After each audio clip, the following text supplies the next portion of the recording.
کہ اسلام ایک پیشے کو ناپسند کرتا ہے اور وہ ہے مانگنے کا پیشہ، ہاتھ پھیلانے کا پیشہ، سوال کرنے کا پیشہ، اس کو ناپسند کیا ہے۔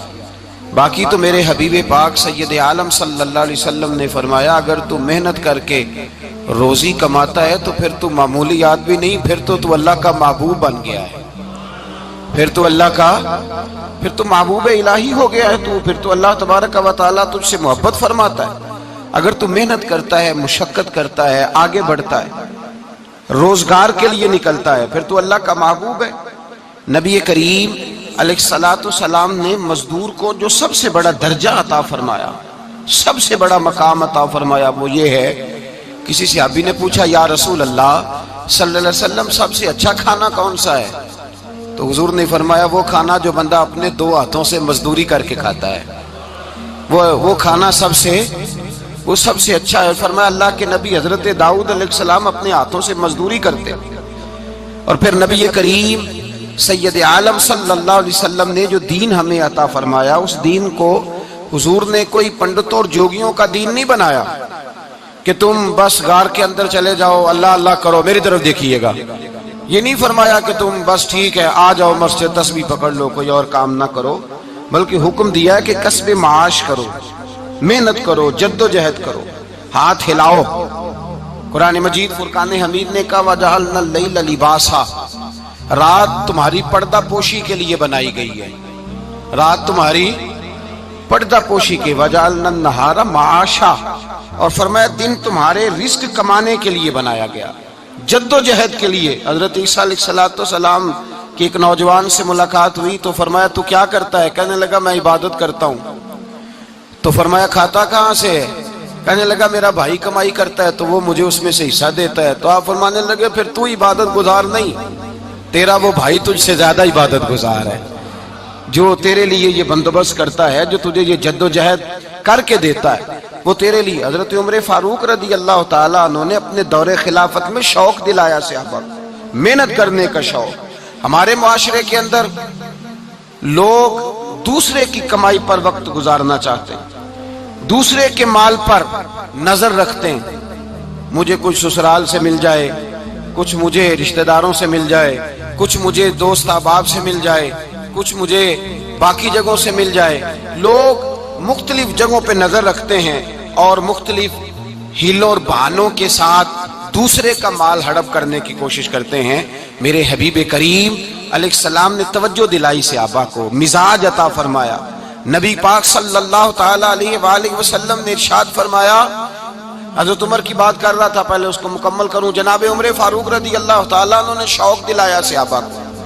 تو ایک دن آپ گزر رہے تھے تو ایک صحابی وہ درخت لگا رہے تھے، اپنے ہاتھ سے درخت لگا رہے تھے۔ تو حضرت عمر فاروق رضی اللہ تعالیٰ عنہ نے دیکھا تو دیکھ کر فرمانے لگے تجھے مبارک ہو، تجھے، فرمایا اللہ تبارک و تعالیٰ تیری عزت بھی بڑھا دے گا اور تیری محتاجی بھی دور فرما دے گا، اس لیے کہ تو محنت کر رہا ہے، تو جد و جہد کر رہا ہے، تو اپنے ہاتھ سے کوشش کر رہا ہے، اللہ تبارک و تعالیٰ تیرا رزق بھی بڑھا دے گا اور اللہ تیری عزت میں بھی اضافہ کرے گا۔ نبی کریم علیہ السلام نے فرمایا عدل کرنے والے بادشاہ کے ساتھ جو آدمی جہاد کے لیے نکلے اس کا دین میں سب سے بڑا درجہ ہے، عدل کرنے والے حکمران کے ساتھ جو جہاد کے لیے نکلے اس کا سب سے بڑا درجہ ہے۔ فرمایا میرا وہ غلام جو صبح سے لے کر شام تک ایک دن رزق حلال کے لیے محنت کرتا ہے، فرمایا ایک پورا سال عدل کرنے والے بادشاہ کے ساتھ جہاد کرنے سے اللہ ایک دیہڑی لگانے والے مزدور کو زیادہ ثواب عطا فرمائے گا، اللہ اسے زیادہ اجر دے گا، اس لیے کہ وہ جد و جہد کر رہا ہے، وہ کوشش کر رہا ہے، میدان عمل میں نکلا ہوا ہے۔ مزدور کو ایک تو کاہلی بڑی ہے، ہر چوتھا نوجوان جس کو ہم دیکھتے ہیں اس کو پوچھتے تو کیا کرتا ہے، کہتا کاغذ جمع کرائے ہیں باہر جانے کے لیے، تو سالوں بیت گئے، بس وہ نہ کاغذ نکلے نہ صاحب باہر گئے۔ بھائی کوئی کام کر لیں تو کہتے ہیں میرے ابا جی کو 2-4 کروڑ روپیہ دے دیں گے تو کچھ کر لیں گے، اگر نہ دیا تو پھر دیکھیں گے دائیں بائیں۔ اور اس ظلم نے، اس زیادتی نے گناہ کے دروازے کھولے ہیں، لالچ کے دروازے کھولے ہیں، قتل کے دروازے کھولے ہیں۔ اس گناہ نے رشتے ناتے توڑ ڈالے. لوگ کسی کی ذات سے تو پیار کر ہی نہیں رہے, جیب سے محبت ہو رہی ہے. لوگ دیکھتے ہیں کہ کون سا ایسا طریقہ اختیار کروں کہ بغیر کمائی کے میرے ہاتھ پیسے آئیں. اور خدا کے بندو یاد رکھو, اللہ تبارک و تعالیٰ فرماتا ہے دنیا تجھے کیا دے سکتی ہے, لوگ تو محتاج ہیں, تو محنت کر اور توجہ میری بارگاہ کی طرف رکھ. حضرت عمر فاروق فرماتے ہیں مصطفیٰ کریم صلی اللہ علیہ وسلم نے فرمایا جو توجہ اللہ کی جانب رکھے اور کوشش کے لیے نکل کھڑا ہو, اس طرح پرندہ سویرے بھوکا جاتا ہے, شام کو پیٹ بھر کے آتا ہے, اللہ اس بندے کو بھی پیٹ بھر کے روزی عطا فرمائے گا. حضرت حسن بصری رحمت اللہ علیہ تشریف فرماتے تو ایک نوجوان آیا. اس نوجوان نے کہا حضرت آج کے بعد میں نے فکر نہیں کرنی کام کاج کی, میں نے نہیں کوئی بھی توجہ کرنی کمانا کیسے ہے کھانا کیسے ہے, میری فکریں دور ہو گئیں. فرمایا کیا ہوا؟ کہنے لگا میں آج جنگل میں مزدوری ڈھونڈنے گیا تھا تو میں نے ایک عجیب انداز دیکھا ہے. ایک شیر نے شکار کیا, اس نے کچھ خود کھایا, کچھ اس نے بانٹا, کچھ تھوڑا سا شکار لے کے وہ گیا. پہاڑ کی چوٹی پر ایک لومڑی بیٹھی تھی, وہ لومڑی دونوں ٹانگوں سے معذور بھی تھی, آنکھوں سے اندھی بھی تھی. اس شیر نے جا کے اس کے منہ کے اندر وہ شکار ڈالا ہے اور لومڑی نے کھایا ہے. کہنے لگا جو رب اندھی اور لنگڑی لومڑی کو پہاڑ پر رزق دے سکتا ہے مجھے بھی دے دے گا, میں نے کوئی کام نہیں کرنا. تو حضرت حسن بصری رحمت اللہ علیہ فرمانے لگے کتنی چیزیں دیکھی تو نے, ایک شیر اور ایک لومڑی. فرمانے لگے تو نے لومڑی بننے کا پروگرام بنایا, شیر بننے کا کیوں نہیں بنایا؟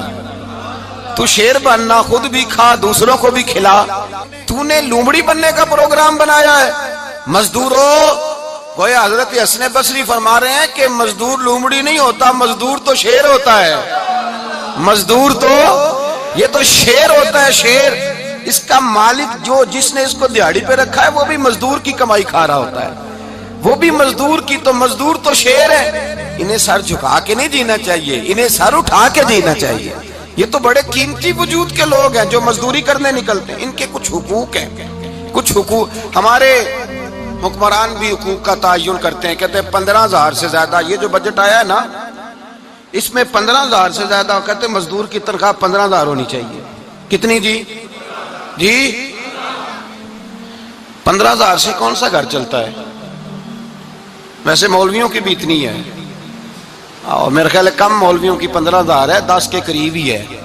اور اس کو بھی کہتے ہیں کہ تو بڑا کھاتا ہے, ارادہ ہے عید کے بعد تجھے چھٹی کرا دی جائے, بڑے خرچے ہیں تیرے مولوی. 15,000 روپیہ تنخواہ مزدور کی, گزارا ہوتا ہے؟ آؤ میں تمہیں وہ اس بارگاہ پہ لے جاؤں جس نے سب کو شان عطا فرمائی ہے. حضرت ابوبکر صدیق رضی اللہ تعالیٰ عنہ خلیفۃ المسلمین بنے. خلیفہ بنے تو سویرے, جس رات خلیفہ بنے سویرے سر پہ ٹوکری رکھی, منڈی کی طرف جا رہے ہیں. حضرت عمر فاروق رضی اللہ تعالیٰ عنہ مولا علی شیر خدا کو کسی نے بتایا کہ وہ تمہارا خلیفہ تو جا رہا ہے مزدوری کرنے, وہ تو جا رہا ہے کمائی کرنے. حضرت علی شیر خدا مولا کائنات جناب فاروق اعظم دونوں نے رستے میں روکا. کہ ابو بکر کہاں جا رہے ہو؟ فرمانے لگے کام کرنے جا رہا ہوں, مزدوری کروں گا, منڈی میں جاؤں گا, تجارت کرتا تھا اس کو جاری رکھوں گا, بچوں کا پیٹ بھی تو پالنا ہے. اب تمہاری حکومت کے پیچھے بچے تو نہیں نا بھوکے مروا لینے, میں نے کچھ کرنا تو ہے. حضرت عمر کہنے لگے چلا آ کے بیٹھ, ہم صحابہ کو اکٹھا کرتے ہیں اور مال غنیمت سے تیرا وظیفہ لگاتے ہیں, آپ کو وظیفہ ملے گا ماہانہ. تو آپ بیٹھ کر کے مسجد میں تو ڈیوٹی کریں. بیٹھ گئے, مشاورت ہوئی تو حضرت ابوبکر صدیق رضی اللہ تعالیٰ عنہ سے پوچھنے لگے جناب بتلائیے آپ کا کتنا وظیفہ لگایا جائے؟ تو حضرت ابوبکر صدیق فرمانے لگے اتنا لگا دو جتنی ایک مزدور کی تنخواہ ہوتی ہے. تو ایک صحابی بول کے بڑے میٹھے اور دھیمے لہجے میں کہنے لگے ابو بکر اگر تیرا گزارا نہ ہوا تو, اگر تیرا گزارا نہ ہوا تو. حضرت ابوبکر صدیق فرمانے لگے اگر میرا گزارا نہ ہوا تو میں مزدوروں کی تنخواہوں میں اضافہ کر دوں گا, اگر مزدوروں کے گھر چلنے لگیں گے تو میرا بھی چلے گا, میں ان کی تنخواہیں بڑھاؤں گا صرف اپنی. تو مزدور کے حقوق کا تعین کیا. سب سے پہلے تو میرے نبی پاک علیہ السلام نے منع فرمایا, فرمایا جس کو مزدوری پر رکھو پہلے اس کے ساتھ اجرت طے کرو. حضور صلی اللہ علیہ وسلم نے فرمایا جب تک اجرت واضح نہ ہو جاؤ کسی کو کام پر, جب تک اجرت واضح نہ ہو جائے, مکمل نہ ہو جائے کہ کیا دینا ہے, طے کریں. کیا لوگے؟ جو جناب دے دیں گے لے لوں گا۔ شریعت اس کو پسند نہیں کرتی، محبوب نہیں رکھتی۔ پہلے اس کے ساتھ پہلا حق مزدور کو یہ دیا کہ اس کی اجرت پہلے، بولیے اجرت پہلے اجرت طے ہوگی، یہ پہلا حق ہے۔ اور مزدور کا دوسرا حق کیا بیان کیا میرے نبی پاک نے؟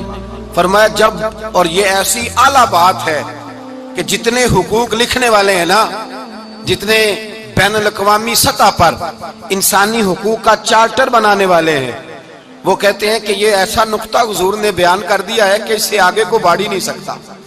یہ ایسی بات ہے کہ جس کی شرح بھی کوئی نہیں کر سکتا۔ میرے حبیب کریم علیہ الصلوۃ والسلام نے فرمایا پہلے طے کرو، اور کیا خوبصورت لفظ ہے، قانون بنا دیا۔ فرمایا جب مزدور مزدوری کر لے تو اس کا پسینہ خشک ہونے سے پہلے اسے ادا کر دینا۔ اس کا پسینہ خشک ہونے سے پہلے اسے اس کی مزدوری دے دو۔ بیچارے نے محنت کی ہے، اپنے گھر جائے۔ یہ نہیں کہ اس نے مزدوری کیا تو تم نے کہا نہیں ادھر سے پینٹ صحیح نہیں ہوا، یہ تو لے جا 2000 اور پھر میں تیرا حساب کروں گا، ابھی ذرا میں چیک کرا لوں 2-4 لوگوں کو بلا کر کے، وہ فلاں جگہ سے نا ایک کونا خالی رہ گیا۔ اللہ سے ڈرنا چاہیے، اللہ سے ڈرنا چاہیے۔ اگر اللہ تبارک و تعالیٰ نے 2-1 آدمیوں کو ملازم آپ کا بنا دیا ہے تو پھر خیال ہونا چاہیے۔ ایک صحابی اپنے خادم غلام کو مار رہے تھے تو میرے نبی پاک تشریف لائے۔ فرمایا کیوں اسے مار رہا ہے؟ حضور غلطیاں بڑی کرتا ہے۔ تو نبی پاک نے فرمایا جتنا تجھے اس پر اختیار ہے نا، اس سے کہیں بڑھ کر میرے رب کو تیرے اوپر بڑا اختیار ہے۔ کہا حضور یہ بڑی غلطی کرتا ہے، میں آخر کتنا معاف کروں؟ تو حضور نے فرمایا اتنا معاف کر جتنا میرا رب تجھے معاف فرماتا ہے۔ پتہ ہے تیری صبح سے لے کر شام تک کتنی کوتاہیاں ہیں۔ درگزر کا حکم دیا۔ پہلا حق یہ دیا مزدوری طے کرو، دوسرا حق یہ دیا پسینہ خشک ہونے سے پہلے ادا کرو، تیسرا حق یہ دیا کہ اس سے درگزر کرو، غلطی ہو جائے تو درگزر کرو۔ تو یا رسول اللہ مزدوری کتنی دیں؟ میرے نبی پاک بخاری مسلم حضور سید عالم صلی اللہ علیہ وسلم نے فرمایا مزدور کا حق بیان کیا نبی پاک نے، اور ایک بات ارشاد فرمائی تو اس کے اندر کئی پہلو، ایک حدیث میں کئی پہلو بیان فرمائے۔ حبیب پاک نے فرمایا جیسا تم کھاتے ہو ویسا ہی اسے کھلانا۔ کوئی نہیں، آپ شاید سو رہے ہیں کچھ حضرات۔ جیسا خود کھاتے ہو ویسا ہی، بھئی بس ختم ہو گئی بات۔ اتنی بڑی بات کر دی سرکار نے۔ کبھی دیکھا ہے آپ نے کہ مزدور کو ایسے کھلایا جا رہا ہو جیسا مالک کھا رہے ہیں؟ حضور نے فرمایا بھئی مزدوروں کا حق یہ ہے کہ جیسا تم نے کھانا ہے ویسا اسے کھلانا ہے، اور فرمایا جیسا تم نے پہننا ہے ویسا اسے پہنانا ہے۔ اور پھر میرے حبیب کریم علیہ الصلوۃ والسلام نے ارشاد فرمایا اس کی ہمت سے بڑھ کر تم اس پر بوجھ نہیں ڈال سکتے، جتنا کام وہ کر نہیں سکتا اتنا تم اسے دے نہیں سکتے۔ اور فرمایا اگر اتنا کام دینا ہے جو اس کی ہمت سے زیادہ ہے تو میں اس کے مالک کو کہتا ہوں وہ بھی اٹھ کے مزدور کے ساتھ کام پہ لگ جائے، اٹھے اس کے ساتھ کام میں شریک ہو جائے۔ مزدوری کا بھی تعین فرمایا، اور پھر اس کو کام کس مقدار کا دینا ہے، مزدور کو کس قدر زیادہ اس پر بوجھ ڈالا جائے گا، یہ بھی مصطفیٰ کریم نے بیان فرمایا۔ فرمایا جو لا یکلف اللہ نفسا الا وسعها، اللہ بھی تم پر وہ بوجھ نہیں ڈالتا جو تم اٹھا نہیں سکتے، تو کسی مزدور کو تم ایسا کام نہیں بتاؤ گے۔ حضرت عثمان غنی رضی اللہ تعالیٰ عنہ ایک دن حضرت عمر فاروق سے کہنے لگے عمر بس کر دے یار، تیرے بعد بھی تو لوگوں نے خلیفہ بننا ہے، کیسے کوئی تیرے رستے پہ چلے گا؟ تو حضرت عثمان غنی سے جناب عمر کہنے لگے کیا ہو گیا؟ آپ فرمانے لگے کل میں دیکھ رہا تھا کہ لوگ باغ میں مزدوری کر رہے تھے اور آپ امیر المومنین ہو کے ان کا ہاتھ بٹا رہے تھے، ہاتھ بٹا رہے تھے۔ تو حضرت عمر کہنے لگے بوڑھے تھے، بیمار تھے، مزدوری کر رہے تھے تو پسینہ بہہ رہا تھا، کیا ہو گیا اگر تھوڑا سا میں نے ساتھ دے دیا؟ حضرت جناب سیدنا فاروق اعظم یہ لفظ کہتے ہوئے رو پڑے۔ آپ فرمانے لگے میں کسی بادشاہ کا شہزادہ نہیں، میں بھی اسی باپ کا بیٹا ہوں جو اونٹ چرا کے گزارا کیا کرتا تھا۔ میں نے آگے بڑھ کے لوگ حیثیت بھول جاتے ہیں، اپنی حیثیت بھول جاتے ہیں۔ اللہ تبارک و تعالیٰ جب کچھ عطا کرتا ہے ان کا رویہ اپنے ماتحتوں کے ساتھ اتنا سخت اور جابرانہ آمرانہ ہو جاتا ہے، اس قدر زیادہ ان کے لب و لہجے میں کڑواہٹ آ جاتی ہے، اس قدر زیادہ ان کی طبیعتوں کے اندر سختی اور غرور بھر جاتا ہے کہ وہ احساس ہی نہیں کرتے کہ جو سامنے بیٹھا ہے وہ بڑا ایک دکھی انسان ہے اور وہ تکلیف میں ہے، وہ آزمائش میں اپنے آپ کو مبتلا سمجھ رہا ہے۔ حضرت ابو ذر غفاری رضی اللہ تعالیٰ عنہ فرماتے ہیں میں اپنے ماتحتوں کے حق میں بڑا سخت تھا، سخت تھی میری طبیعت، میرے غلاموں کی جرت ہی نہیں تھی کہ وہ میرے سامنے گفتگو کر سکیں اور ٹھہر بھی سکیں۔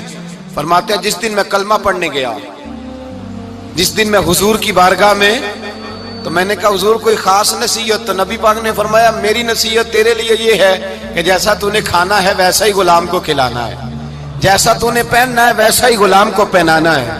حضرت ابو ذر کہتے ہیں جو میرے اندر کمی تھی وہی میرے نبی نے نصیحت کر دی، جو میرے اندر کوتاہی تھی وہی غیب جاننے والے رسول نے بتلا دی۔ فرماتے میں گھر گیا، جب میں جاتا تھا تو ملازموں کا سانس خشک ہو جاتا تھا، وہ کانپنے ہانپنے لگتے تھے کہ جانے اب یہ کیا کرے گا۔ حضرت ابو ذر غفاری فرماتے میں گیا، ایک شخص سے میں نے کہا کھانا پکاؤ، کھانا پکایا، دسترخوان پہ لگایا اور اپنے سارے ملازموں کو کہا آؤ یار میرے ساتھ بیٹھ کے روٹی کھاؤ، آؤ سارے میرے ساتھ بیٹھ کے کھانا کھاؤ۔ فرماتے انہوں نے کھانا کھایا، پھر میں ان کو بازار لے گیا، جیسے کپڑے میں پہنتا تھا ویسے ہی میں نے ان کے لیے بھی خریدے۔ فرماتے ہیں میرے غلام کہنے لگے آقا خیر تو ہے نا، خیریت تو ہے نا، کیا ہوا، مزاج مبارک تو ٹھیک ہے، کیا ہو گیا؟ اور یہ جو ہم فضا کو اتنا خوبصورت دیکھ رہے ہیں اور یہ جو ہم اتنی پیاری ریم جھم برستی دیکھ رہے ہیں، یہ جاری رہے گی یا ایک دن کی ہے؟ تو حضرت ابو ذر غفاری رو پڑے، کہنے لگے اب تمہیں ابو ذر غفاری بدلا ہوا ملے گا، اس لیے کہ اب میں وہ نہیں رہا، اب میں رسول اللہ کا کلمہ پڑھ کے غلام مصطفیٰ بن گیا ہوں، اب میں بدل گیا ہوں، میری طبیعت بدل گئی۔ غلاموں کے حق میں حضرت مولا علی شیر خدا غلام کو لے کر کے گئے دکان پر، حضرت مولا علی غلام کو لے کر گئے کپڑے کی دکان پر، 2 جوڑے خریدے، ایک کم قیمت کا ایک زیادہ قیمت کا، ایک کم قیمت کا ایک زیادہ قیمت کا، 2 جوڑے خریدے۔ جب واپس لوٹے تو غلام سے کہنے لگے تو اپنا لے لے۔ غلام کو پتا تھا کہ اس زمانے میں ہوتا کیا تھا، اس نے کم قیمت کا جوڑا اٹھایا۔ حضرت علی فرمانے لگے عجیب آدمی ہے، یہ تو تیرا نہیں، یہ تو میرا ہے۔ اس نے کہا حضور کس طرح سے؟ آپ فرمانے لگے تیرے لیے قیمتی جوڑا اس لیے خریدا ہے کہ تو جوان ہے، اور میں نے اپنے لیے اس لیے چھوٹا خریدا ہے کہ میں تو اب بوڑھا ہو گیا ہوں، مجھے تو حاجت نہیں۔ کہنے لگا حضور بوڑھے اور جوان کا مطلب نہیں، آپ علی ہیں، من کنت مولا فہذا علی، علی مولا، علی مولا، آپ چونکہ مولا علی ہیں اور آپ امیر المومنین ہیں، لہذا آپ نے تخت پر بیٹھنا ہے، آپ نے سلطنت کو چلانا ہے، آپ پہنیے۔ تو حضرت علی فرمانے لگے تو میرا غلام بنا ہے نا، تو نے ابھی میرے نبی کا دیدار نہیں نہ کیا، تو بعد میں آیا ہے نا، اگر تو اس دور میں ہوتا تو جان جاتا کہ یہ عمل میرا ہے، پر اس کے پیچھے جو نصیحت کے پھول ہیں وہ مصطفیٰ کے عطا فرمائے ہوئے۔ تو بھائی یاد رکھیں نبی کریم سید عالم صلی اللہ تعالی علیہ وآلہ وسلم نے تعین فرمایا مزدور کے حقوق کا، تعین کیا۔ حضرت حکیم بن حزام کہتے ہیں میں حضور کی بارگاہ میں بیٹھا تھا تو نبی پاک صلی اللہ علیہ وسلم سے میں نے کہا یا رسول اللہ آپ کو کون سا آدمی پسند ہے، کون سا محنت کرنے والا پسند ہے؟ تو حضور نے فرمایا جس کے دونوں ہاتھ کام کریں، دونوں پیر چلیں اور اس کی پیشانی پر پسینہ آئے، وہ بندہ مجھے بڑا اچھا لگتا ہے۔ جس کی پسینہ آئے، آج لوگ مزدوری نہیں کرتے، دائیں بائیں دیکھتے ہیں، لوگ اپنے اندر وہ توانائی، وہ غیرت، وہ خودداری پیدا نہیں کرتے۔ بھائی گردن کو جھکا دیتا ہے خیرات کا پتھر، جہاں میں مانگنے والوں کے سر کبھی اونچے نہیں ہوتے۔ اور ایک بار کہنے لگے غیرت ہے بڑی چیز جہاں نے تگ و دو میں، پہناتی ہے یہ فقر کو تاج سردارا۔ اپنے اندر یہ توانائی پیدا کرنی چاہیے، یہ کوشش کرنی چاہیے۔ میرے نبی کریم صلی اللہ علیہ وسلم نے فرمایا تمہارے بعض گناہ ایسے ہیں جو صرف تم مزدوری کرنے جاؤ گے تو اللہ تمہاری مزدوری کی وجہ سے ہی تمہارے گناہ معاف فرما دے گا، اللہ تمہاری محنت اور کوشش کے سبب سے تمہاری ان غلطیوں سے درگزر فرمائے گا۔ حبیب کریم سید عالم صلی اللہ علیہ وسلم نے فرمایا مزدور جب قیامت کے دن آئے گا، بھئی عالم تو آیا، صوفی تو آیا، درویش تو آیا، صحابہ تو آئے، ان کا آنا تو شفاعت کے لیے شمار کیا گیا۔ میرے مصطفیٰ نے فرمایا جب مزدور آئے گا، مزدور کی سب سے بڑی غلطی یہ ہے کہ مزدور اپنے آپ کو نیچ سمجھتا ہے۔ مزدور کی سب سے بڑی غلطی یہ ہے کہ یہ اپنے آپ کو چھوٹا سمجھتا ہے۔ اس کی زیادتی یہ ہے کہ یہ اپنی سوچ کو بڑا نہیں کرتا، یہ سمجھتا ہے نہیں کہ بھئی میں تو 2 ہاتھوں کی محنت کی کمائی کھاتا ہوں، یہ آرزو کرم اور میں آپ سے کروں یہ بھیک اس کو دیجئے جس کا خدا نہ ہو۔ مزدور کی زیادتی یہ ہے کہ یہ اپنے آپ کو چھوٹا جانتا ہے۔ میرے مصطفیٰ نے فرمایا جب مزدور محنت کرنے والا قیامت کے دن آئے گا تو اس کا چہرہ اس طرح چمکے گا جس طرح 14ویں کا چاند چمکا کرتا ہے، اس قدر اس کا چہرہ چمکے گا جب آئے گا وہ صبح قیامت۔ میرے بھائیوں، مزدور ایک عظیم شخصیت کا نام ہے۔ محنت کرنا، اپنے دونوں ہاتھوں سے مشقت کرنا، جدوجہد کرنا۔ مجھے کئی سارے لوگ، میں جب ملک کے مختلف گوشوں میں جاتا ہوں تو کئی سارے لوگ کہتے ہیں آپ کے ابا جی کا مزار کدھر ہے، آپ کس مزار کے سجادہ نشین ہیں؟ تو میں ان سے کہتا ہوں میں سجادہ نشین نہیں، میں تو کسان کا بیٹا ہوں، اور میں اس شخص کا بیٹا ہوں جو رات کو 2 بجے اٹھ کے بھی گھر سے نکلتے تھے 2 نفل پڑھ کے، تو ہم پوچھتے تھے کہ اماں جی ابا جی کہاں گئے؟ تو کہتے تھے چند کھیتوں کو پانی لگانا تھا اور رات کو رخصت ہو گئے۔ فخر کی بات ہے، یہ اعزاز کی بات ہے، یہ اعزاز کی بات ہے۔ ہم نے ساری زندگی ان کے ہاتھ پہ چھالے دیکھے، لیکن بات لفظ زبان پر یہی دیکھی کہ بیٹا عزت والا وہی ہوتا ہے جو اپنے ہاتھوں سے محنت کر کے روزی کھایا کرتا ہے۔ بھائی یاد رکھیں یہ اعزاز کی بات ہے، اعزاز۔ مزدور کا بیٹا فخر کرے، کسان کا بیٹا ناز کرے۔ وہ جو آدمی سویرے جاتا ہے ویلڈنگ کا پلانٹ لے کے کام کرنے، اس کا بیٹا ناز کرے۔ وہ جس کا باپ پھاوڑا چلاتا ہے، چھینی چلاتا ہے، تھوڑا چلاتا ہے، وہ ناز کرے۔ اور مزار صرف ان لوگوں کے نہیں ہوتے جو اللہ اللہ کرتے ہیں، ہو کرتے ہیں، وہ تو قابل اعزاز ہے اللہ کے بندے، ان کے بھی مزار ہوتے ہیں۔ مزار وہ بھی ہوتا ہے جس کو میرے مصطفیٰ نے فرمایا القاسب حبیب اللہ، جو محنت کرتا تھا، ہاتھوں سے جدوجہد کرتا تھا، وہ بھی تو اللہ کا دوست ہے نا، اس کا بھی تو مزار ہے نا، اس کی بھی تو قبر پر انوار ہے جو اللہ کا محبوب ہو کے گیا۔ تو بھائی اپنا اعزاز جانے سمجھے اس بات کو۔ میرے مصطفیٰ کریم صلی اللہ علیہ وسلم مزدور کو عزت دیتے، وقار دیتے، اور جو حضور کے گھر میں خادم ہوتے ان کی ناز برداری کرتے۔ ہمارے گھر میں جو بی بی برتن دھوتی ہے وہ ہمارے ساتھ بیٹھ کے روٹی نہیں کھا سکتی، اس کو یہ اجازت نہیں ہوتی۔ ہمارا جو مزدور ہوتا ہے نا، ایک صاحب کہنے لگے یہ بچہ میرے پاس کام کرتا ہے، اس کے ابا جی بھی کرتے تھے، تو میں نے کہا اس کا مطلب یہ ہے کہ تم نے آگے نہیں بڑھنے دیا، تم نے کہا مزدور ہی رہنا ساری زندگی، یہی رہنا میرے پاس، آگے نہ بڑھنا۔ میرے مصطفیٰ کریم سید عالم صلی اللہ علیہ وسلم کے پاس جو لوگ کام کرتے تھے، محنت کرتے تھے، مشقت کرتے تھے، ہمارا ملازم ڈرتا ہے، کامتا ہے، وہ بات کرتا ہے تو صاحب جی کہتے کہتے زبان تھکتی ہے، 100 دفعہ موڈ کو دیکھتا ہے، گالیاں کھاتا ہے بیچارہ، اس کی عزت نفس کو اچھالا جاتا ہے، اس کو رسوا کیا جاتا ہے، اور وہ بیچارہ رات کو رضائی میں منہ دے کے روتا ہے کہ یار میرے نصیب صرف اس لیے کمزور ہیں کہ میں غریب کے گھر میں پیدا ہوا ہوں۔ ہم احساس نہیں کرتے، اور مزدور کو کبھی موقع مل جائے جان چھوٹنے کا تو بھاگ جاتا ہے۔ ہمارا کردار اور اخلاق ایسا نہیں ہوتا۔ حضرت زید بن حارثہ رسول اللہ کے غلام تھے، نبی پاک کے گھر میں جھاڑو دیتے تھے، برتن مانجتے تھے۔ یہ بچپن میں اپنے قبیلے سے گم ہو گئے تھے، کسی نے اغوا کر کے لا کر کے بیچ دیا تھا، گم ہو گئے تھے، حضور کی بارگاہ عالی مرتبت میں لائے گئے۔ حضرت زید بن حارثہ سارا دن کام کاج کرتے، کوئی آدمی آیا ان کے علاقے کا مکہ مکرمہ، ان کو پہچان کر واپس گیا ان کے قبیلے میں اور جا کے بتلایا کہ تمہارا بیٹا تو محمد ابن عبداللہ صلی اللہ علیہ وسلم کے پاس۔ اس وقت حضور نے بھی اعلان نبوت نہیں فرمایا تھا، ان کے والد حارثہ چچا لینے آئے، اور نبی پاک کے پاس آئے تو 2 تھیلیاں شرفیوں کی بھر کے لائے۔ کہنے لگے حضور یہ پیسے لے لیں، 2 تھیلیوں میں پیسے ڈالیں، دینار ہے درہم ہے، حضور لے لیں، ہمارا بیٹا دے دیں۔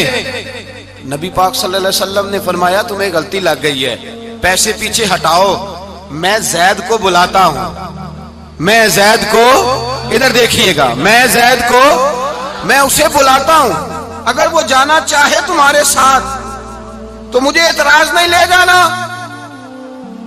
چچا اور باپ کہنے لگے آپ عجیب بات کرتے ہیں، وہ غلامی چھوڑ کے نہیں جائے گا، آپ عجیب بات کرتے ہیں، وہ مزدوری چھوڑ کے بادشاہی اختیار نہیں کرے گا، ہم کھاتے پیتے لوگ ہیں، اس کی ماں ترس گئی ہے اس کو ملنے کو، بہنیں روتی ہیں، وہ جائے گا نہیں۔ میرے حبیب نے فرمایا تم نے ابھی یہ ذائقہ چکھا نہیں، تمہیں اس کا پتہ نہیں، تو میں بلاتا ہوں، اگر جانا چاہے تو پیسوں کی ضرورت نہیں، لے جانا۔ حضرت زید کو پیغام دیا، آئے، حضور نے فرمایا وہ تمہارے والد کھڑے ہیں، وہ چچا ہیں، لینے آئے ہیں۔ جناب زید گئے، باپ کے گلے سے لگے، بچھڑے ہوئے باپ بیٹا ایک دوسرے کو مل کے کھل کے روئے، کہا بیٹا تیری ماں کی آنکھیں پتھر ہو گئی تیرا رستہ دیکھ کے، تیری بہنیں ترستی ہیں تیرے چہرے کے دیدار کو. بیٹا وہ گلیاں بھی روتی ہیں جن میں تو کھیلا کرتا تھا, پر اب فکر کی بات کوئی نہیں, اب کوئی پریشانی نہیں, میں پیسے لایا ہوں تجھے لے جاؤں گا. نبی پاک صلی اللہ علیہ وسلم نے دیکھا نا جب باپ بیٹے کی گفتگو ہو گئی, آنسو بہ گئے, بوجھ ہلکے ہو گئے, تو میرے کریم نے فرمایا زید اگر تم چچا کے ساتھ والد کے ساتھ جانا چاہو تو میری طرف سے اجازت ہے, تم جا سکتے ہو. یہ لفظ کہے تو جناب زید دوڑ کے حضور کے قدموں میں آ کے بیٹھ گئے, حضور کے قدموں میں بیٹھ گئے. اور گویا فاضل بریلوی علیہ رحمہ نقشہ بیان کرتے ہیں, کہنے لگے تیرے قدموں میں رہوں غیر کی ٹھوکر پہ نہ ڈال, میں جھڑکیاں کھاؤں کہاں چھوڑ کے صدقہ تیرا, اور تیرے قدموں میں جو ہے غیر کا منہ کیا دیکھے, کون نظروں پہ چڑھے دیکھ کے تلوا تیرا. کہنے لگے حضور میں نے نہیں جانا, میں یہیں رہوں گا. چچا اور باپ نے دیکھا تو کہنے لگے بیٹا تو غلامی چھوڑ کے نہیں جائے گا, تو ملازمت چھوڑ کے بادشاہی میں نہیں جائے گا. تو آپ کے والد کو آپ فرمانے لگے ابا جی ذرا 2 گھڑیاں یہاں رہ کے تو دیکھیں, یہاں 2 گھڑیاں رہ کے تو دیکھیں.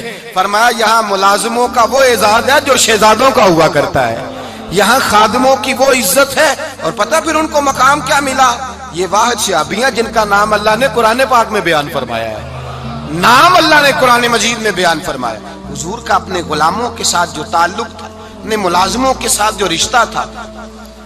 بڑا آدمی آتا ہے نا, بڑا آدمی تو لوگوں کی سانس سوکھ جاتے ہیں, اٹھ کے ملتے ہیں, بڑا کچھ کرتے ہیں. مزدور آتا ہے تو لوگ اوے کہہ کے پکارتے ہیں, ان کو خبر ہی نہیں کہ اس شخص کا اعزاز کتنا ہے. حضرت انس بن مالک رضی اللہ تعالیٰ عنہ فرماتے ہیں میں چھوٹا سا تھا, میری اماں مجھے حضور کے گھر چھوڑ گئی, میں نے 10 سال نوکری کی نبی پاک کی. کتنے سال بولیے؟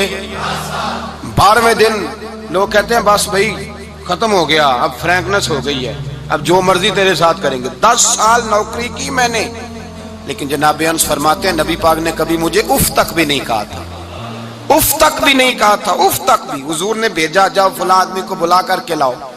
حضرت انس بن مالک رضی اللہ تعالیٰ عنہ فرماتے ہیں میں بلانے گیا, بچہ تھا چھوٹا سا, رستے میں بچے کھیل رہے تھے تو میں ان کے ساتھ کھیلنے لگا, محو ہو گیا, مجھے پتہ ہی نہ چلا وقت کا. حضور نے جب مجھے بھیجا تو فرمایا جلدی جانا اور جلدی آنا. اب مجھے خبر ہی نہیں, بڑی دیر ہو گئی. حضور وہاں انتظار کر کر کے خود تشریف لائے. کہتے جب نبی پاک آئے تو میں بچوں کے ساتھ کھیل رہا تھا. حضور نے جب مجھے کھیلتے ہوئے دیکھا, میری اچانک نظر پڑی تو میرے ہوش اڑ گئے. حضور نے تو کہا تھا جلدی آنا, اور میں یہاں کھیلنے لگا, یہاں اتنا الجھا کہ مجھے خیال نہیں رہا کس کام آیا ہوں. حضرت انس فرماتے ہیں میں ڈرنے لگا, جیسے جیسے حضور قریب آتے میری ٹانگیں کامتی. فرماتے ہیں جب نبی پاک قریب آئے تو قربان جاؤں معصوم آمنہ کے, فرماتے ہیں حضور نے میری گردن پہ تھپکی دی اور حضور نے ہنس کے فرمایا او بھائی لگتا ہے تو کھیل میں گم ہوا ہے تو تجھے یاد ہی نہیں رہا میں نے کس کام بھیجا تھا, تجھے یاد ہی نہیں رہا. کہ یا رسول اللہ صلی اللہ علیہ وسلم میں بھول گیا تھا, میں ابھی جاتا ہوں. کیا انداز ہے, کیا شفقت ہے, کیا رنگ ہے. حضور میں ابھی گیا اور ابھی آیا. نبی پاک نے فرمایا نہیں یار تو کھیل میں خود ہی چلا جاتا, تو کھیل یہاں میں خود جاتا. یہ اعزاز, یہ فضیلت, یہ درجہ کس نے ذروں کو اٹھایا اور صحرا کر دیا, یہ کس نے قطروں کو ملایا اور دریا کر دیا, یہ کس کی حکمت نے یتیموں کو کیا در یتیم اور غلاموں کو دنیا بھر کا مولا کر دیا. یہ کس نے اتنا. میرے بھائی مزدور کو حضور نے اعزاز دیا. نبی پاک اپنے ہاتھ سے کام کرنے والے کے ساتھ اس نے سلوک کرتے, محبت کرتے, پیار کرتے. ایک بوڑھی اماں تھی جو مسجد میں جھاڑو دینے کی مزدوری کرتی تھی. کیا کام کرتی تھی؟ دعا کریں اللہ ہم سب کو مسجد کی صفائی کی توفیق عطا فرمائے. بوڑھی اماں تھی, مسجد کی صفائی کرتی تھی, نوکری کرتی تھی, بیمار ہو گئی. بخاری شریف میں موجود ہے اللہ کے محبوب صلی اللہ علیہ وسلم روز تیمارداری کرنے جاتے. ایک وقت ایسا آیا کہ دن میں 2 مرتبہ حضور تیمارداری کرنے جاتے. ایک شام نبی پاک نے فرمایا اس کا انتقال ہو جائے تو مجھے اطلاع کرنا. صحابہ کہتے ہیں رات کے وقت ان کا انتقال ہوا, ٹھنڈ کا موسم تھا, ہم نے حضور کو تکلیف دینا مناسب نہ سمجھا, ہم نے دفن کر دیا. سویرے اللہ کے حبیب نے پوچھا تم نے مجھے اطلاع کیوں نہیں دی؟ حضور سردی بڑی تھی. کون جاتا ہے مزدوروں کے جنازوں میں, کون جاتا ہے مزدوروں کے جنازے میں. یہاں تو اب جنازے بھی سیاسی ہو گئے ہیں, اب تو کوئی بہت بڑا امیر آدمی فوت ہو جائے تو وہاں رش ہوتا ہے، وہاں رش ہوتا ہے، غریبوں کا تو جنازہ بھی کوئی نہیں پڑتا۔ حضرت جناب سیدنا ابو ہریرہ رضی اللہ تعالیٰ عنہ فرماتے ہیں حضور نے فرمایا مجھے اطلاع کیوں نہیں دی؟ تمہیں اس کے اعزاز کا نہیں پتا؟ وہ مزدور تھی، مسجد میں جھاڑو دیتی تھی، تم نے خبر ہی نہیں دی؟ حضور وصال ہو گیا، فرمایا چلو مجھے بتاؤ قبر کہاں ہے؟ حضور سارا کچھ جانتے ہیں، لیکن یہ ساری تمہید اس لیے بیان کی کہ ایک مزدور کی شان واضح ہو جائے۔ فرمایا بتاؤ قبر کہاں ہے؟ صحابہ کہتے ہیں ہم قبر پہ لے گئے تو میرے نبی نے فرمایا صفے بناؤ، میں دوبارہ جنازہ پڑھاؤں گا۔ میں دوبارہ جنازہ نہیں ہو سکتا، اس وقت ہو سکتا ہے جب وارث نے نہ پڑھاؤ، پھر دوسرا جنازہ جائز ہے۔ وارث نہ پڑھے تو اس سے پہلے 20 جنازے بھی ہو جائیں تو جب وارث پڑھ لے پھر دوسرا جنازہ نہیں ہو سکتا۔ حضور نے دوسرا جنازہ اس لیے پڑھا ہے کہ حضور اپنی ساری امت کے وارث ہیں، نبی پاک ساری امت کے وارث ہیں۔ فرمایا پر بناؤ صفے، میں جنازہ پڑھاتا ہوں۔ مزدور کو اعزاز دیا، پیار کیا۔ حضرت عبد الرحمن ابن عوف رضی اللہ تعالیٰ عنہ فرماتے ہیں ایک دن میرا دل کیا تھا کہ میں غریب ہو جاؤں۔ کیا ہو جاؤں؟ آپ اپنے لیے دعا نہ کریں لیکن حضرت عبد الرحمن ابن عوف کے الفاظ تو دہرائیں۔ وہ کیا کہہ رہے ہیں کہ میرا دل کرتا تھا میں اللہ، ایک دن میرا، بڑے امیر آدمی تھے نا، صحابہ میں سب سے زیادہ امیر، فرمانے لگے ایک دن میرا دل کیا میں غریب ہو جاؤں، غربت پسند کر لوں۔ اصل میں غریب کو اپنی شان کا نہیں نہ پتا، اسے جس دن پتہ چل گیا کہ میں غریب کی عظمت کتنی ہے، غریب ہر وقت اپنے آپ کو کوستا ہی رہتا ہے۔ اور میں اکثر کہتا ہوں کہ یہ بڑے کا قصور نہیں کہ اس نے تجھے چھوٹا جانا ہے، یہ تیرا قصور ہے۔ تو احساس کمتری میں کیوں مبتلا ہوا؟ تو نے اپنے آپ کو چھوٹا کیوں جانا؟ تو نے اپنے آپ کو کمزور کیوں سمجھا؟ تو نے کیوں سمجھا کہ میں مزدور ہوں تو میری عزت ہی کوئی نہیں، میرا مقام کوئی نہیں؟ کیوں تو نے ایسا سمجھا اپنے لیے؟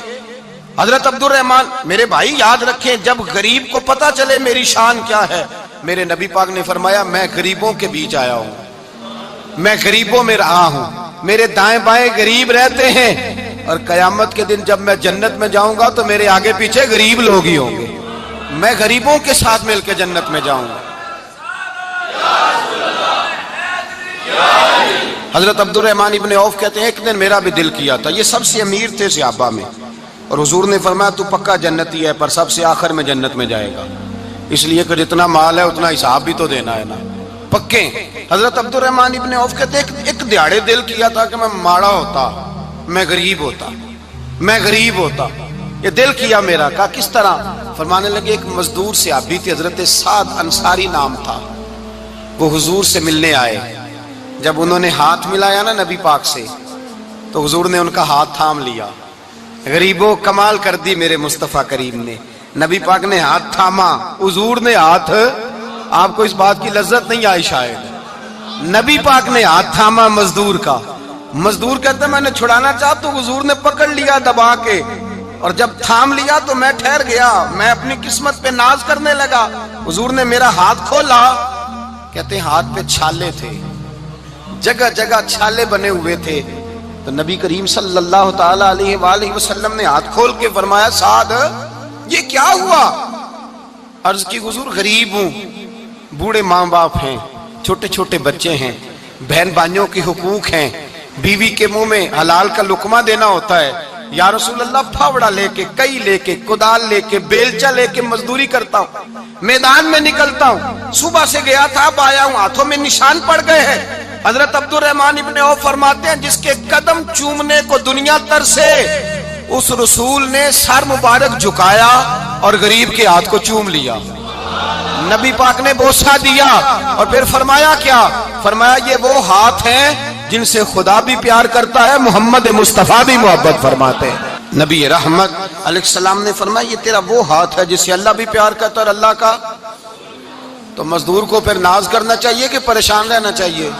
بولے نا، مزدور کو ناز کرنا چاہیے نا، اس کو اپنا ہاتھ کھول کھول کے دیکھنا چاہیے، اور اسے کہنا چاہیے اللہ نے مجھے وہ ہاتھ عطا فرمایا جس سے رب بھی پیار کرتا ہے، مصطفیٰ بھی پیار کرتے ہیں، اسے تو اعزاز سمجھنا چاہیے، فضیلت جاننی چاہیے، اسے تو ناز کرنا چاہیے اللہ تبارک و تعالیٰ نے مجھے یہ اعزاز دیا ہے۔ کسان جو کھیتوں میں مزدوری کر رہا ہے، وہ مزدور جو کسی فیکٹری میں گیا ہے، رزق حلال کی تلاش میں نکلا ہے، اسے تو میرے بھائی ناز کرنا چاہیے، اسے تو خوش ہونا چاہیے کہ اللہ نے مجھے یہ فضیلت دی۔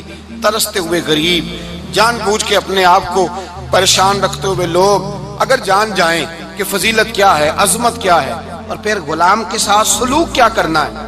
ایک یہودی کا بیٹا نبی پاک کی خدمت کرتا تھا اکثر، یہودی کا بچہ، وہ بیمار ہو گیا، روز آتا تھا، چھوٹے موٹے کام کرتا تھا، بیمار ہو گیا۔ حضور نے فرمایا چلو تیمارداری کرنے چلتے ہیں۔ کس کی؟ جی غلام کی، نوکر کی۔ یہاں صاحب کہتے ہیں 5,000 روپیہ لے جاؤ، وہ بڑے احسان کے ساتھ 5,000 روپیہ لے جاؤ اور دے آنا، اور اسے کہنا سر جی پوچھ رہے تھے تیرا کیا حال ہے، وہ بات ختم ہو گئی۔ حضور بنفس نفیس گئے، اور غریب کا گھر تھا، وہ یہودی باہر نکلا جس کا بیٹا بیمار تھا، تو کہتا جب دروازے پہ میں نے مسلمانوں کے نبی کو کھڑے دیکھا تو میرے پیروں تلے زمین ہی نکل گئی۔ میں نے کہا حضور مجھ غریب کی کٹیا میں کیسے آئے؟ پر میں تجھے پتا ہے نا تیرا بچہ میری نوکری کرتا تھا، یا کبھی بیمار ہو گیا، میں تیمارداری کرنے آیا۔ وہ یہودی کہتا مجھے خیال یقین ہی نہ آئے کہ میرے گھر میں حضور، تو امیر حرم، میں غریب بے نوا، تو کجا من کجا، میرے گھر میں حضور آئے۔ کہتے کہاں ہے ہمارا پیارا؟ حضور وہ لیٹا ہوا ہے۔ صحابہ کہتے ہیں نبی پاک سرانے گئے تو اس کا آخری وقت تھا، تھوڑا سا ٹائم تھا، میرے مصطفیٰ نے فرمایا تو میری نوکری کرتا تھا، آج میں تیری تیمارداری کرنے آیا ہوں۔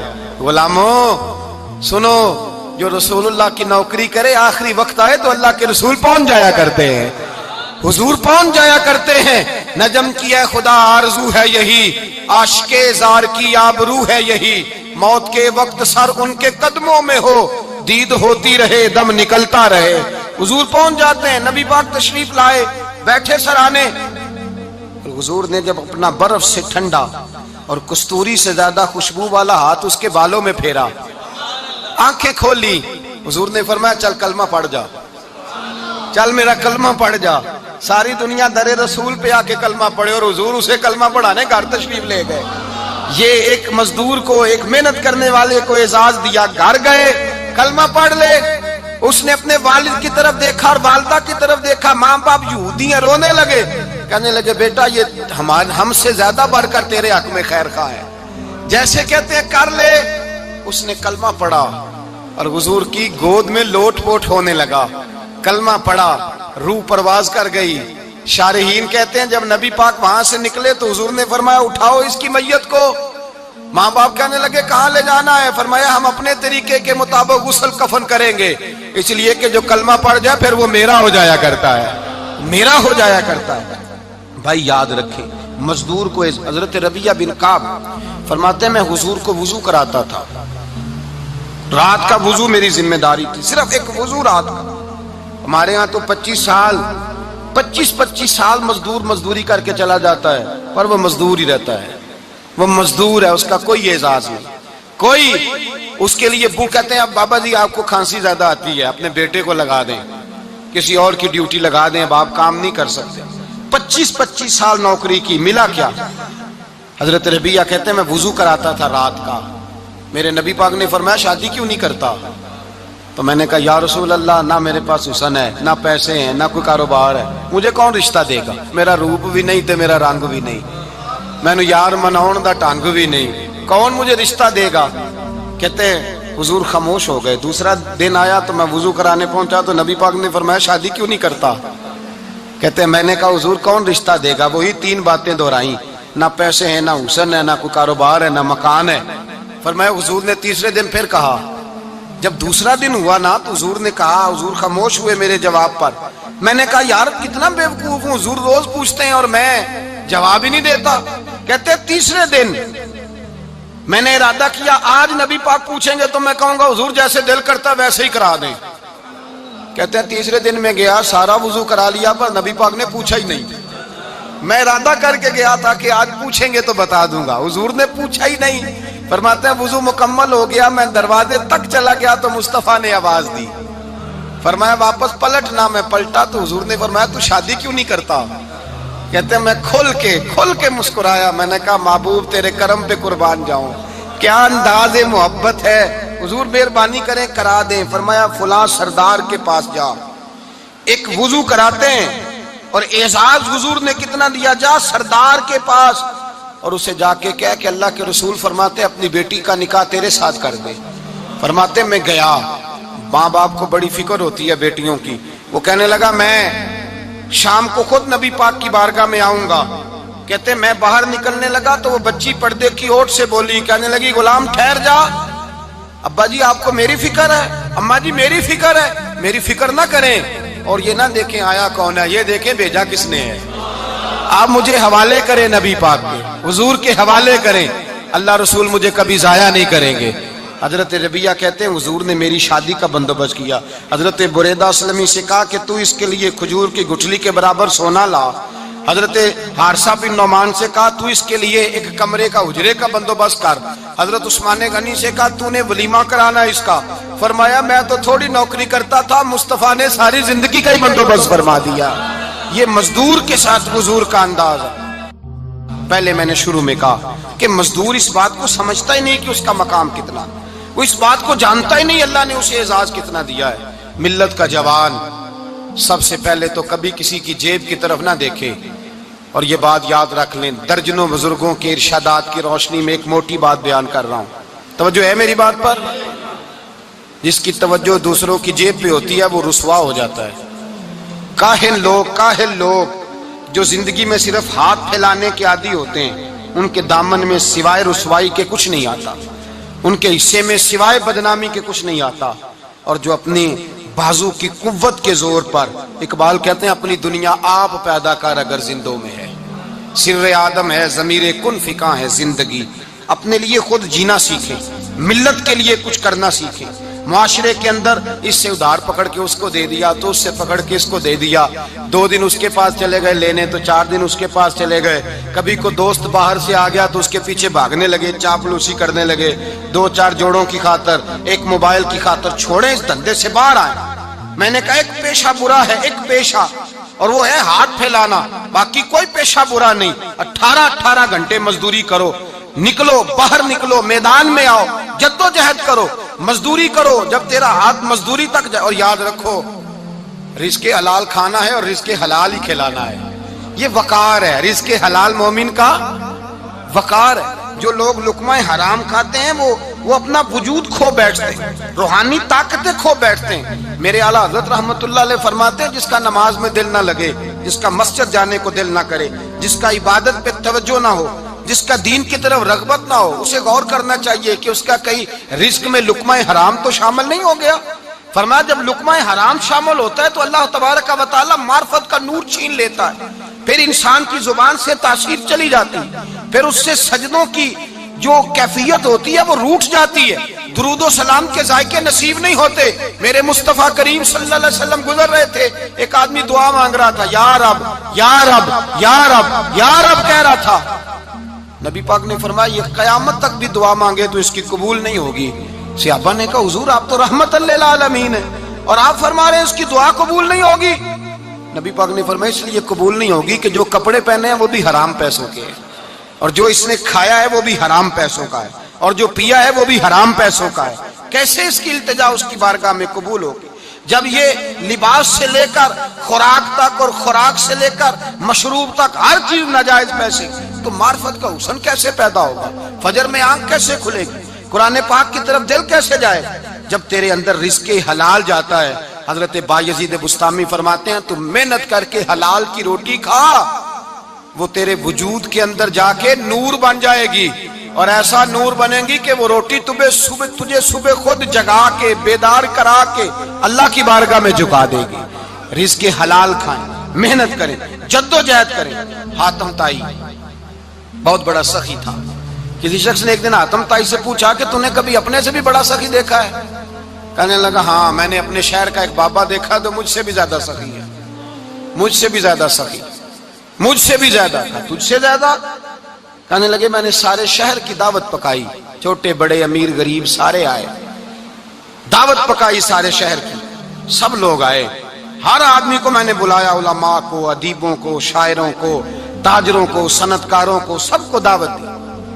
میں نے سوچا کہ ذرا دیکھوں تو صحیح پلٹ کے کوئی رہ تو نہیں گیا جو آیا نہ ہو. چہرے پہ میں نے نقاب ڈالا اور میں باہر نکلا. ایک ضعیف بزرگ لکڑ آ رہا, جنگل میں لکڑیاں کاٹ رہا ہے. میں اس کے پاس گیا تو میں نے کہا بابا تجھے نہیں پتا آج حاتم طائی کی دعوت ہے, تو نہیں گیا؟ کہنے لگا بیٹا مجھے خبر آئی تھی, اطلاع ملی تھی, پر میں نہیں گیا. تو کیوں نہیں گیا؟ کہنے لگے مجھے ہاتھ کی کمائی کر کے کھانے کا چسکا لگ گیا ہے، مزہ لگ گیا ہے ہاتھ کی کمائی کھانے کا، اب مجھے دوسرے کے دسترخوان پر ذائقہ نصیب۔ ہمارے معاشرے کا تو المیہ ہے، لوگوں کو لذت ہی دوسرے کے دسترخوان پہ آتی، مفت کی روٹی کا ذائقہ نصیب ہوتا ہے، مجھے اپنے ہاتھ کی کمائی کا ذائقہ لگ گیا ہے، اب میں وہاں نہیں جاتا۔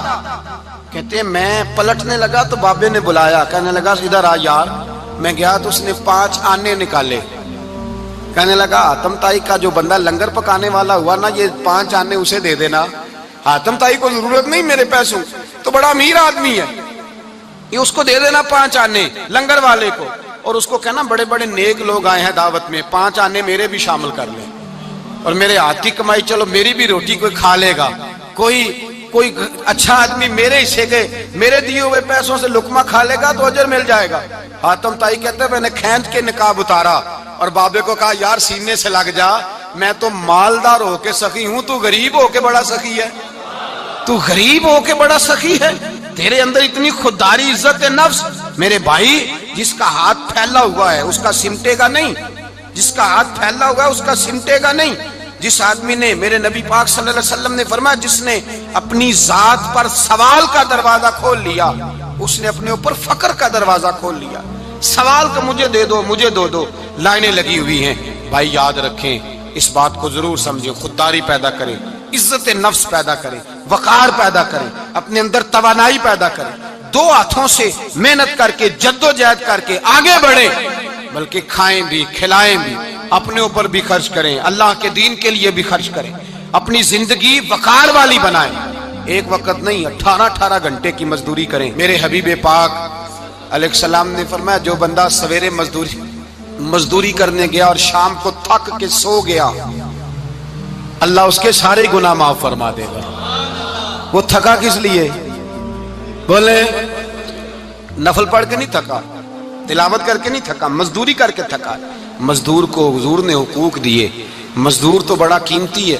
نبی پاک کے زیادہ تر صحابی کاشتکار تھے، زیادہ تر صحابی حضور کے کاشتکار تھے، کھیتی باڑی کرتے، مزدوری کرتے تھے اپنے ہاتھوں سے، اور جتنے باقی بھی صحابہ تھے مالدار، حضرت عثمان غنی بھی اپنے ہاتھوں سے کام کرتے، حضرت علی المرتضیٰ بھی دست مبارک سے کام کرتے تھے، ابو بکر صدیق بھی خود جاتے تھے بکریوں کا دودھ دھو کے لاتے۔ یہ ہمارے آج کے زمانے میں مسئلہ ہوا ہے کہ جو امیر آدمی ہے وہ کوئی ہاتھ ہی نہیں ہلائے گا، کچھ نہیں کرے گا۔ بھائی محنت کریں، جدوجہد کریں، اپنے اندر یہ جذبہ پیدا کریں کہ آج کے بعد لینا نہیں دینا ہے انشاءاللہ تعالی۔ اور نوجوان بالخصوص اتاریں یہ غفلت کا پردہ، یہ غفلت ہے۔ اپنی دنیا آپ پیدا کر اگر زندوں میں ہے، سر آدم ہے، ضمیر کن فکاں ہے زندگی۔ میرے بھائی وقار کے ساتھ سر اٹھا کے وہی بندہ جیے گا جو، اور پھر مزدور اگر اپنے آپ کو وقار دیتا ہے، اللہ کے اسلام